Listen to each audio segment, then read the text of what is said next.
song is so beautifully sung, played. Thank you very much. It's wonderful.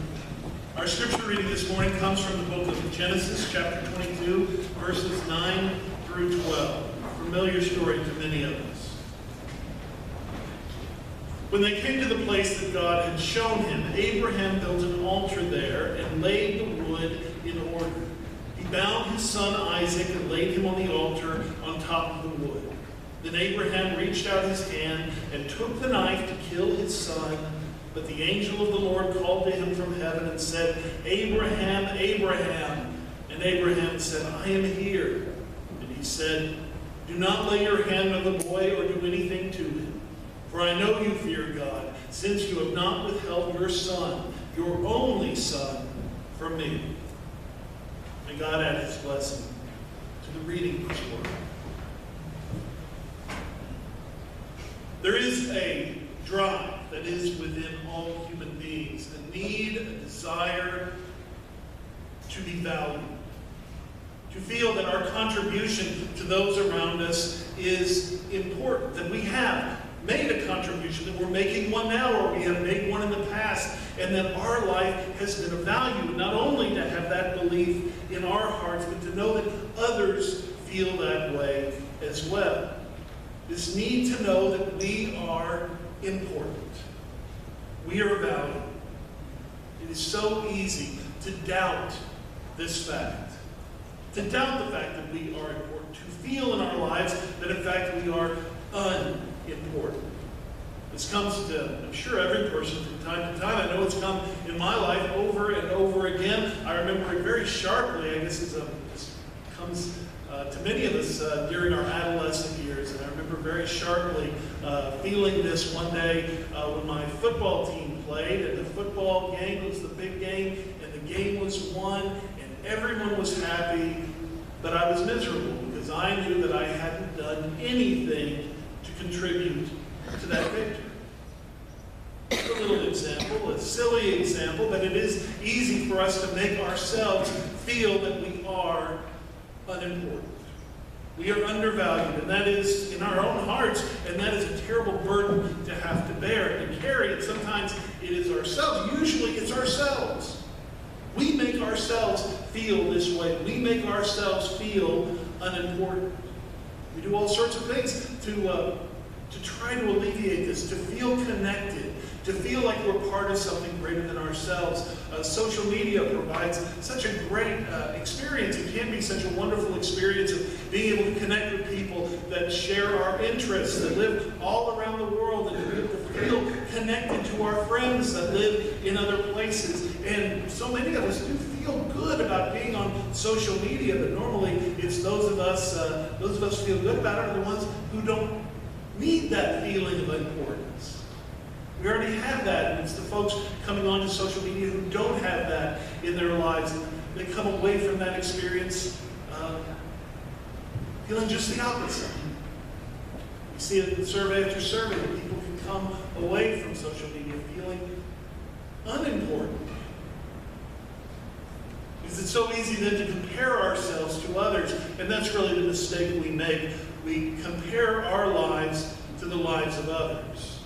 We compare our experience to the experience of others. We do this in our heads, and in this equation in our own minds, we come out wanting, we come out feeling unimportant. That's how we do it.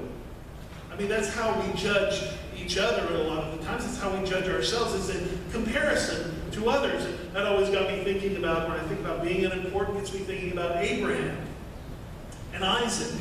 And especially Isaac, his son. Isaac was one of the patriarchs, the four patriarchs. Abraham, Abraham's son Isaac, Isaac's son Jacob, Jacob's son Joseph, and these important men. But then if we look at them, Isaac, though important, an important link in the chain, and certainly did important things in his life, Isaac, in relation to his father, in relation to his son, in relation to his grandson, can seem unimportant.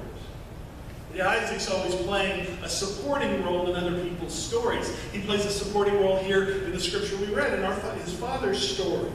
in the sacrifice. Isaac is sitting there bound. That is his role in this important story, to be the potential victim. And then later on we see it again with his sons, with Jacob and Esau. And again, Isaac is the victim. The birthright is stolen away from Isaac, away from Esau by Jacob. He is the victim. And even in his story, right in the middle of his life, and Rebekah, and he's going to marry Rebekah. Well, the story of him marrying Rebekah is all about his parents negotiating that marriage. He's always on the sidelines in the stories, and that's the way we can feel it. So we use Isaac as a starting point. We're looking at many different passages, parts of the Bible that can tell us what we should do when we are feeling unimportant. What does the Bible tell us? Well, there's one thing we see right away. If we are feeling unimportant in our lives, if we're feeling undervalued by those around us, oftentimes we are making the mistake that I mentioned earlier of comparing ourselves to others, or by trying to figure out what others think about us. And on the Bible, from the first chapter of Genesis all the way to the end of the book of Revelation, has a message for us that repeats over and over and over again. And the Bible itself, the Word of God given to us, the whole thing, it assumes this important fact. No one is unimportant. No one is unimportant. We read this over and over in the Bible. We see it that we are creatures of God. We were, all of us, every human being, created by God. And each and every human being, we believe as Christians, has a spark of the eternal within it. A spark of the divine, an eternal spirit or soul that is within each of us. The Bible itself is telling us in every passage that there is no one who is unimportant. Jesus made this one of the central parts of his message to us.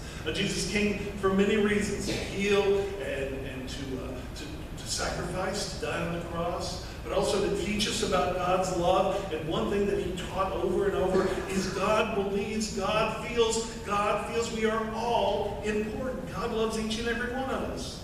Jesus said, see the sparrow? God notices when a sparrow falls from the sky. So he's going to notice you. In fact, he knows and can count every hair on your head. That's how well God knows you. And Jesus went on to say, you see the lilies of the field? See how beautifully God attires them? How much better is God going to attire you? Because you are special. You are loved. No one is unimportant. And if we're rational about this, we know it to be true. We see it. We see it in the news media. We see it in our lives. If somebody is in trouble, if somebody is in need of help, if someone is in danger, we do not stop until that danger is over, until they are rescued. I just became aware this morning of the story of the boys stuck in that cave in Thailand. And there they are now, right at this moment, bringing those children out of that cave that they've been stuck in for 2 weeks. And they would not leave there, of course, while those children remain in danger. And it doesn't have to be children. It can be people of any age. Remember the miners who were trapped some years ago. And how we stayed with that, and no one ever thought of giving up. And that's because we all know it.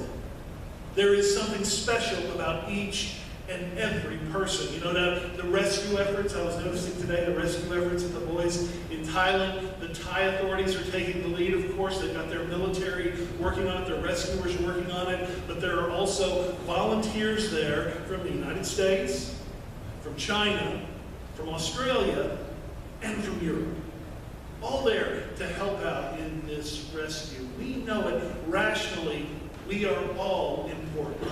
So it's not an issue of whether or not, being important. We know we're all important, rationally. The problem is when we feel unimportant. And there's no talking ourselves out of that, really, is there? I mean, we cannot rationally say, well, I know that I am important. It is when we are feeling unimportant And that is a real problem for us. Yeah, we can't just talk ourselves out of that. What do we do? What does the Bible tell us to do? We are feeling like our lives are not of value, or we don't know where our place is in the world, or we are feeling unimportant. The one thing that we certainly see in the Bible and see over and over again is the value of when we are feeling this way, of getting busy, of doing something. A lot of the times when we are suffering in this way, we are sitting, we are brooding. It's not when we are busy that we are feeling unimportant. It's when we are allowing ourselves just to sit and to think about all the problems, about all the issues. And so, yes, that's one of the first things. That's one of the first things God will do. When someone lacks direction, when someone doesn't know what to do next in life, God will come to them and say, you need to get busy, and here's what you need to be doing. Get busy. That's what he did with the prophets. They would be out doing their thing, and God would say, no, you're doing that, but you need to get busy doing this thing. This is what I am calling you to. That's what he did with Moses as well. And with Jesus, one of the things we see, and it's part of the healing miracles we don't always take note of, but it's in every one. Every healing miracle is not only does Jesus heal whatever the infirmity is of the person he is encountering in that moment. Blindness, withered hand, can't walk. Well, whatever it is, that is healed. Yes, absolutely. But then we see it. Part of every miracle is that person then getting up and getting going. They do not do this. They do not say once they are healed, they don't say, oh, I'm healed. Oh, this is great. I'm just going to sit here and enjoy the fact that I am healed. I'm just going to lie back and I'm going to enjoy being out of pain for this moment. That's what I want to do, is just simply to sit and to do nothing and to enjoy being well. None of them do that. All of them are up. All of them are going. All of them are praising God. All of them are seeking out their families, telling other people what has happened. Even when Jesus instructs them not to. Even when Jesus says, do not tell anyone about this, they ignore Jesus. They ignore their healer. They have to get up. They have to get busy. Now, if this is true, if healing leads to action, could the reverse be true? Can action lead to healing? When we are feeling unimportant in our life, simply getting busy. And I know we're all busy. We all have things to do, and so we talk about it all the time. We got plenty to do in this world. Most of us do. But to be intentional about what we are doing. To say, I am going to wake up every day and say, here is what I am going to do to make a difference in my life. Okay? You just start there. You say with you, I am going to do something I feel is important today. Something I feel. Now I want to touch on that for a moment, because oftentimes when we think about doing things important, or I want to do something important, we think, what would other people think is important? What would other people approve of me doing today? Oh, working on my novel. Well, that would be something that would impress other people, that other people would find important. Hey, don't do that. Do what you think is important, even if it may seem frivolous to other people, because God has created you special. You have your own set of gifts. You have your own set of interests. You do what you think is important. It may be some sport you enjoy playing, and you believe it's important because it makes you feel better. It makes you feel good to get better at something, and you believe it's important. Well, do that thing. One thing I do that is probably one of the least important things you could do. I mean, if I did a survey, and we all did a survey, what are some activities that are like the least important? One of them has to be doing jigsaw puzzles. I love doing jigsaw puzzles. They're so fun, but they don't do anything for anybody else. They don't help anybody else. You do them, you create them, and then once they're created, you tear them up and you put them back in the box, and then you create them again, put them all together again next year. There is nothing of value to that. Believe me, when I'm sitting there and doing it, I feel like it's important. I don't know why. I feel like putting that next piece in is important. Do the things that you feel are important. But give you that sense of importance. But then, of course, we add to that, also do something for someone else. It's so easy for us to do. If we could wake up, because we do things for other people all the time, but what if we did that intentionally? What if we woke up every morning, each of us, and said, here, today I'm going to help this person. This person I know I'm going to meet along the way today. Maybe I'll help them to feel important. That's what I'll do today. I'll help this person I'm going to be meeting with today feel and to know that I feel that they are important in their life. Or to help in another way, to help with some organization here in town, 1 day a week or 2 days a week, doing something important for others. That's a great way to do it. I think it's really hard to go to bed at night or to end any day that has been spent doing things that are important for yourself, whatever they may be, doing things that you believe are important for others, and to feel unimportant in that moment.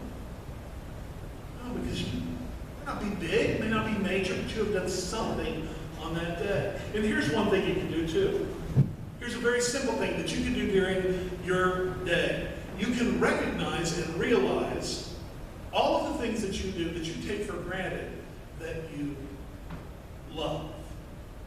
Our days are full of these little blessings that God gives us. It's hard to feel unimportant when we're doing things and we're recognizing how much we have been given and how many wonderful things there are to do during the day.